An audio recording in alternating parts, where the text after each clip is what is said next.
오예배 찬양을 드리면서 제가 이 자리에 서기 전에 먼저 은혜를 받아요. 그것은 왜일까요? 여러분들의 찬양 때문에 은혜를 받고 이 자리에 올라옵니다. 여기서 찬양을 듣잖아요. 너무너무 은혜로워요. 우리 성도님들 한 분 한 분의 뭐, 노래 솜씨가 출중하잖아요. 근데 여기 안에 앉아서 이렇게 저도 찬양을 부르지만 이렇게 함께 하나님을 찬양하는 그 목소리가 함께 부르는 그 소리가 얼마나 은혜로운지 몰라요. 또 오늘은 함께 성탄곡을 불렀잖아요. 이 마음에 정말 평안이 그렇게 감도는 것 같습니다. 우리 옆에 계신 분의 가까우신 분들은 또 손을 한번 잡아줘 볼까요? 또 여러분의 온기를 좀 전해줬으면 좋겠습니다. 당신이 있어 행복합니다. 네, 여러분의 찬양을 들으니까요, 네, 여러분이 있어서 정말 행복한 것 같습니다. 네. 그리고 한 번 더 이렇게 얘기해 볼까요? 성탄의 기쁨이 함께 하기를 바랍니다. 네, 요즘 많이 아프시더라고요. 우리 은빛 교구 목장에 우리 은빛 어르신들도 감기며 독감이며 여러 가지로 아프시고 많이 그런 상황입니다. 이렇게 날씨가 갑자기 추워져서 몸이 이렇게 움츠러질 때 주님께서 이 땅에 오심을 생각하면서 기쁨과 감사가 여러분의 마음속에 가득가득 하셨으면 좋겠습니다. 어, 제가 이 노래를 그 가사를 한번 읽어 드릴게요. 이 노래는 김창완 씨가 우리가 너무나도 잘 알고 있는 준비하셨네요. 산울림 밴드의 김창완 씨가 작사 작곡한 노래예요. 가사가 예사롭지 않습니다. 12살은 12살을 살고 16은 16을 살지 62은 62를 살고 7살은 7살을 살지 미리 알 수 있는 거 하나 없고 후회 없이 살 수 있지도 않아. 피할 수 있다면 피하고 싶지만 다 겪어봐야 알 수 있는 게 있지 라는 건데요. 이 노래의 제목이 뭐냐면 12살은 12살을 살고 16은 16을 살지가 노래의 제목입니다. 굉장히 길지요. 근데 이 가사를 보면 굉장히 좀 심오하지 않습니까? 이 가사의 내용이 맞잖아요. 그죠? 우리가 12살 때 12살스럽게 살죠. 그리고 16은 또 16스럽게 살고요. 또 62에는 아직 겪어보지 않았지만 62를 살고 또 80 때는 또 80의 그 삶을 살 것 같습니다.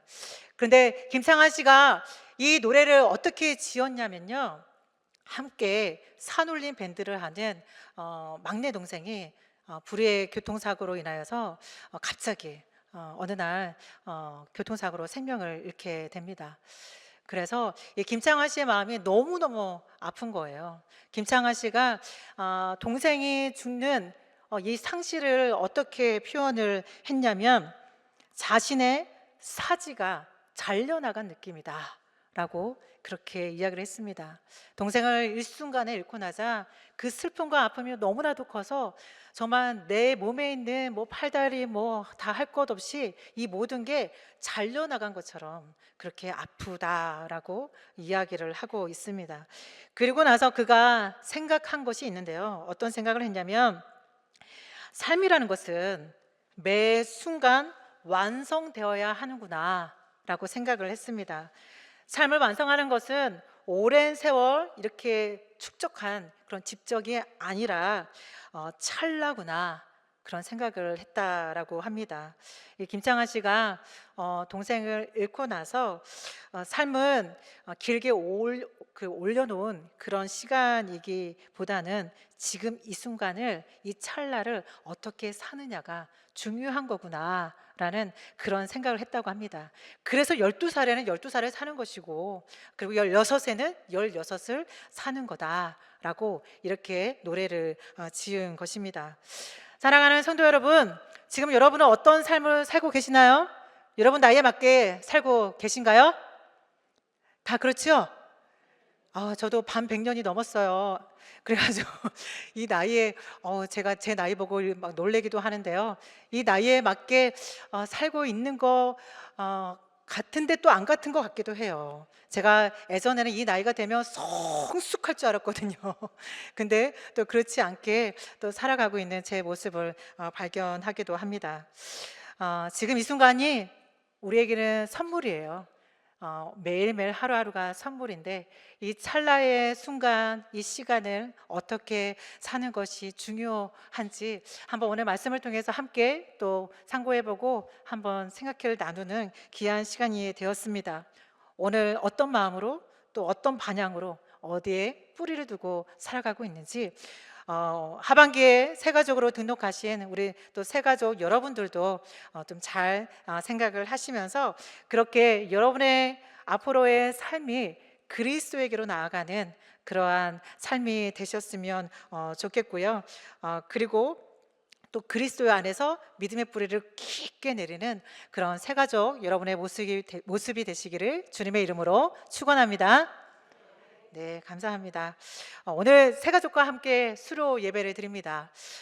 이 수로 예배는 마침표가 아니라 시작입니다.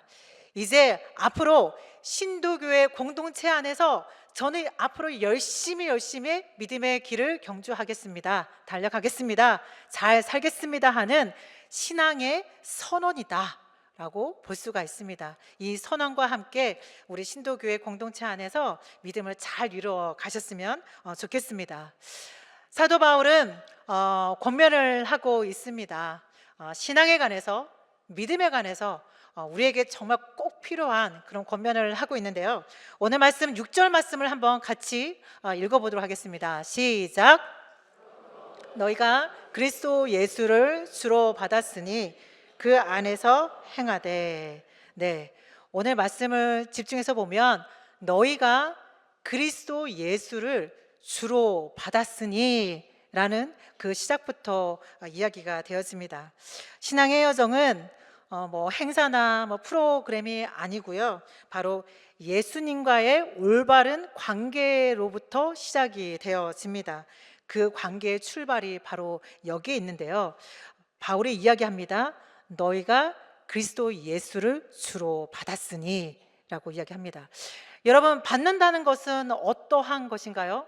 물건을 주고 받다 라고 하고 그렇게 생각하면 좀 쉽게 이해가 되실 건데요.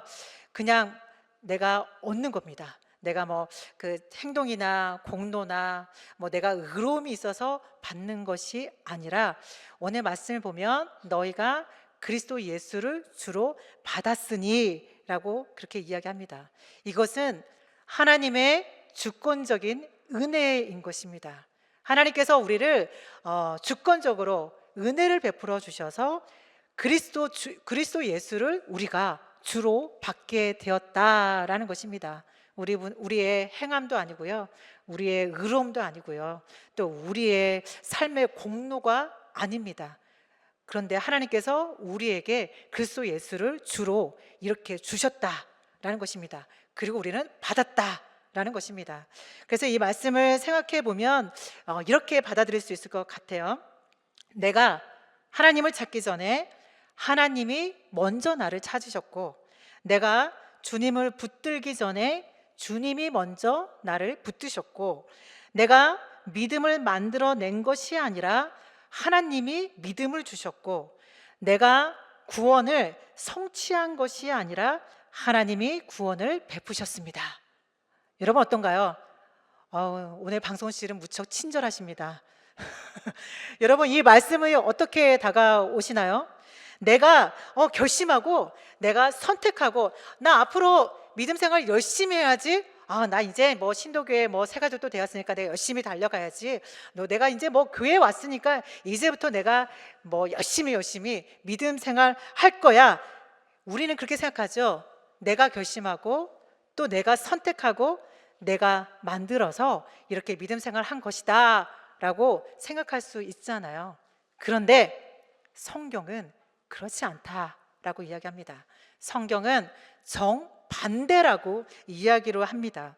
내가 하나님께 나간 것이 아니라 하나님이 우리에게 먼저 다가오셨다는 거예요. 내가 찾기 전에 하나님이 먼저 찾으셨고, 내가 붙들기 전에 하나님이 나를 붙드셨고, 내가 믿음을 만들어낸 것이 아니라 내가 열심히 믿음 생활하겠습니다, 진짜 주님을 정말 열심히 믿도록 하겠습니다, 새벽 예배 나가겠습니다, 막 이렇게 한 거라 생각할 수 있는데요, 하나님이 믿음을 주셔서 그렇게 할 수 있었던 것이고요, 하나님께서 우리에게 구원을 베푸셨다라는 것입니다. 우리가 먼저 다가간 것이 아니라 하나님이 우리에게 다가와 주셔서 찾으시고 붙드시고 믿음 주시고 구원을 베풀어 주셔서 우리가 이렇게 믿음 생활을 할 수 있게 된 것이다 라는 말씀입니다. 우리 이렇게 신도교회로 인도해 주셨는데요, 하나님께서 인도해 주셨고요, 또 예수님을 믿기 시작했는데요, 내가 한 것 같은데 내가 한 것이 아니라 하나님께서 바로 우리 새가족 여러분에게 찾아와 주셔서 예수님을 믿게 해주셨다라는 것입니다. 이것은 하나님의 주권적인 바로 은혜라는 것입니다. 여러분, 이 은혜에 대해서 감사한 마음으로 살고 계신가요? 네, 이 은혜를 잊으면 안 됩니다. 항상 이 은혜를 기억하시며 그렇게 살아가셨으면 좋겠습니다. 그리고 사도 바울이 이야기를 합니다. 너희가 이것을 그리스도 예수를 주로 받았으니 이제 그 어떻게 해야 되냐? 그 안에서 행하라 라고 이야기합니다. 그 안에서 행하라고 말씀합니다. 그는 누구일까요? 예수 그리스도이잖아요. 그리스도 안에서 행하라고 말씀하고 있습니다. 그리스도와 연합하라라는 것입니다.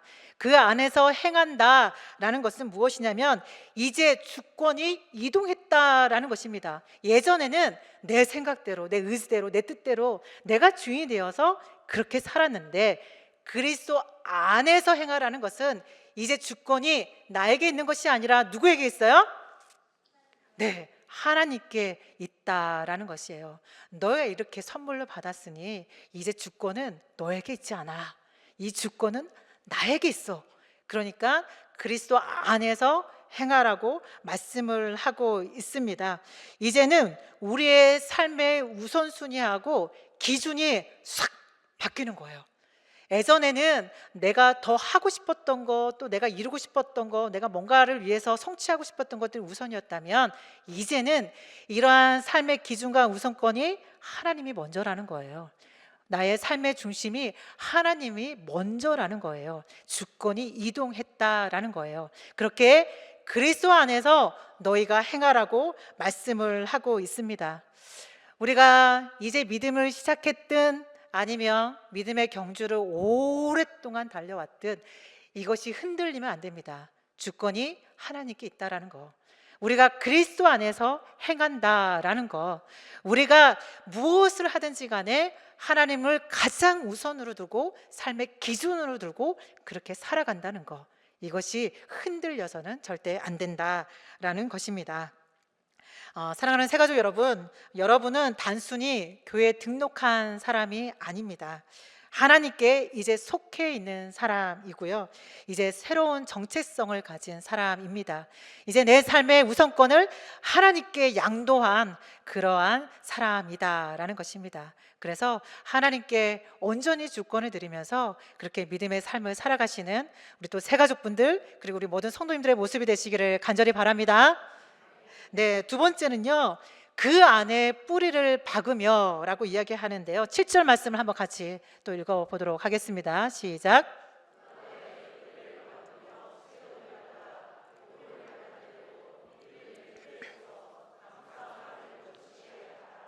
네, 두 번째는 그 안에 뿌리를 박으면입니다. 신앙은 뿌리에서 자라나게 됩니다. 사도 바울은 신앙을 뿌리에 비유를 했습니다. 뿌리가 눈에 보이나요? 우리 눈에 보이지는 않잖아요. 하지만 겉으로는 드러나지 않지만 나무의 생명을 결정하는 게 바로 뿌리입니다. 뿌리를 통해서 양분, 수분, 지지, 이 모든 것들을 공급받을 수가 있습니다. 그래서 뿌리가 깊으면 깊을수록 비바람에 흔들리지 않고 요동하지 않게 된다라는 것입니다.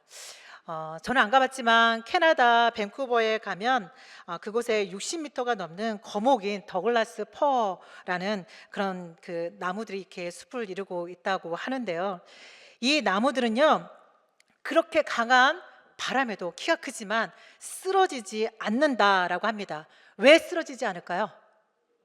네, 당연하죠. 네, 이렇게 질문했으니까 딱 이런 대답이 나오겠죠. 뿌리가 정말 깊고 깊을 뿐만이 아니라 옆으로 넓게 깊고 넓게 뿌리가 그렇게 내려앉았다, 얘기 내려앉았다고 합니다. 그래서 어떠한 바람이 불어도 또 어떠한 비바람이 몰아쳐도 이 나무가 흔들리지 않는다라는 것이에요.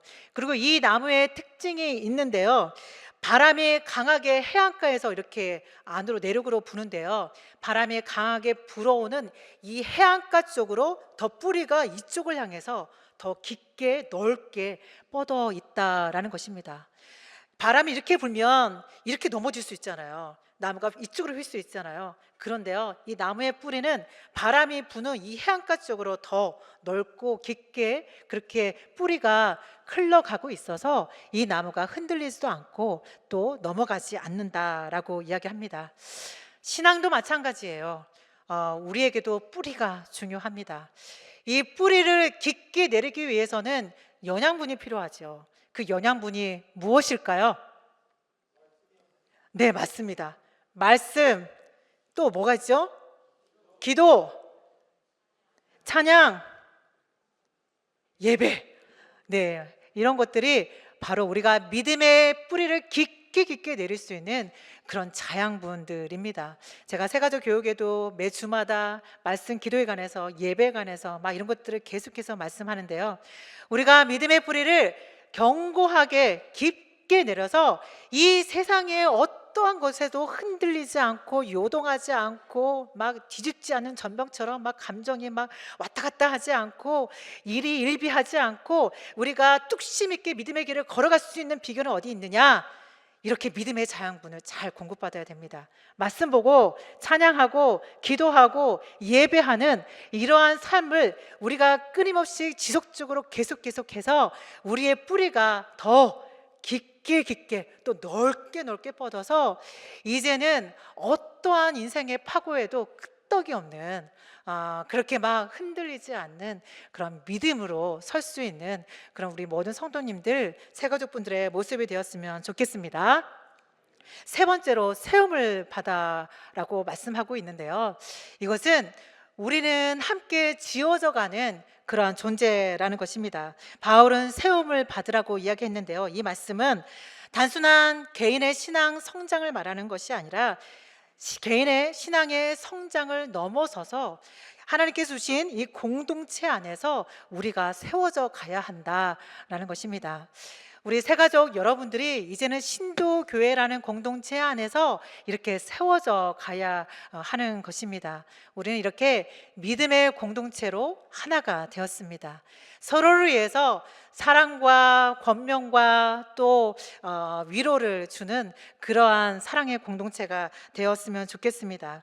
어떤 만남은 위로가 되기도 하고요. 또 어떤 만남은 때로는 도전이 되기도 하고 또 어떤 만남은 우리의 연약함을 드러내기도 합니다. 그러나 함께 할 수 있어서 그것이 감사합니다. 우리에게는 우리를 무너뜨리려고 하는 적군이 있어요.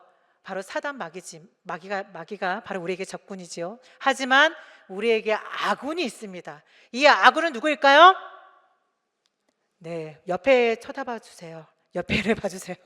우리에게 아군은 바로 옆에 계신 우리 모든 성도님들입니다. 우리는 이 공동체 안에서 함께 지어져 가는 그런 존재입니다. 우리는 믿음 가운데서 이렇게 세움을 받아야 하는 것입니다. 그리고 마지막으로 네 번째로 사도 바울은 권면을 하는데요. 감사함을 넘치게 하라라고 권면을 합니다. 성숙한 신앙은 어디로 흐르냐면 감사로 흐릅니다. 우리가 미숙한 그러한 또 어린아이와 같은 신앙의 초보 단계일 때는요, 조금만 어려움이 있으면 원망하고 불평하고 투정하고 또 하나님께 떼쓰고 그럽니다. 하지만 우리가 신앙이 성장해 갈수록 성숙해 갈수록 어디로 흐른다고요? 감사로 흐르게 됩니다. 사도 바울이 이야기합니다. 감사함을 넘치게 하라고, 감사가 넘쳐나는 삶을, 그러한 지향점을 향해서 나아가라고 이야기를 하고 있습니다. 감사는 믿음을 자라게 하고요, 관계를 부드럽게 하고요, 교회를 따뜻하게 만드는 그러한 힘이 있습니다. 또 우리를 붙잡아주는 영적인 능력이 바로 감사에 있기도 한 것입니다. 사랑하는 성도 여러분, 사도 바울이 오늘 말씀을 통해서 권면하는 것처럼 하나님께서 우리에게 그리스도 예수를 우리에게 주로 하나님께서 주셨습니다. 우리가 그리스도 예수를 선물로 받았습니다. 하나님의 주권으로 말미암아 이러한 선물을 받았어요. 그러니 주 안에서 행하라고 말씀합니다. 이제는 주권이 내게 있는 것이 아니라 하나님께 있습니다.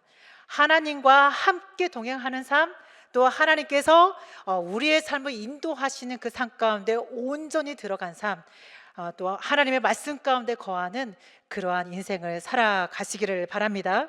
또 우리는 공동체 안에서 함께 세워져 가고 지어져 가는 그러한 존재이고요, 우리의 마지막은 이렇게 감사의 자리로, 그렇게 감사의 자리로 흘러가야 하는 것입니다.